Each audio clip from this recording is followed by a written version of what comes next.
Run a team of 6 engineers where we focus on global standardization throughout the manufacturing footprint at Cummins. I love the constant challenges that manufacturing always has. Every day is different.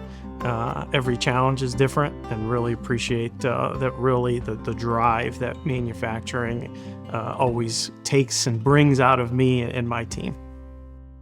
Mental health has really been a struggle in my entire family. When I was 10 years old, I remember a lot of difficult times, pain, uncertainty, and fear.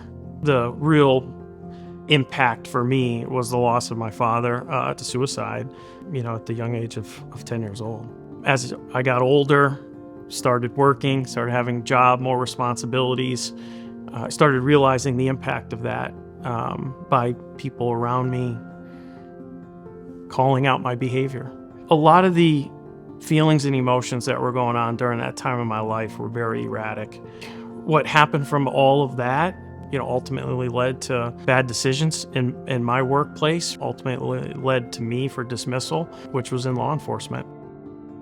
When I lost my job, it was really uncharted territory for me, a whole different array of emotion, what I was going to do, where I was going to go, how I was going to, support myself, achieve my goals. Kind of just felt like, oh, here's something else I need to deal with. Here's another, tragedy that I need to deal with. In my situation, I'm not sure I ever felt it was okay to reach out for help, more than I was forced to reach out for help. There was absolutely a moment when I realized that something in my life needed to change and that I needed the help, and it was after my first appointment with my therapist. I noticed a huge shift after probably the first 3 months, and the impacts started to feel so real.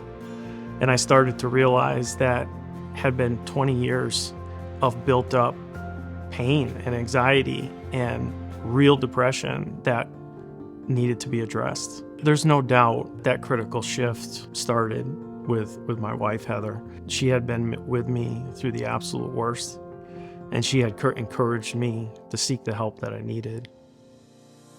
Nowadays, I have more confidence based off of a lot of the life wins that I've experienced with getting married or having children, as well as professional wins with growing from being really a machinist, starting my time on a factory floor, all the way to where I sit today as the director of a business. It's okay means to me to just be your authentic self and not be afraid of where you come from and what your past experiences are, and that it's okay to struggle. It's how you come out of them, and knowing that there's hope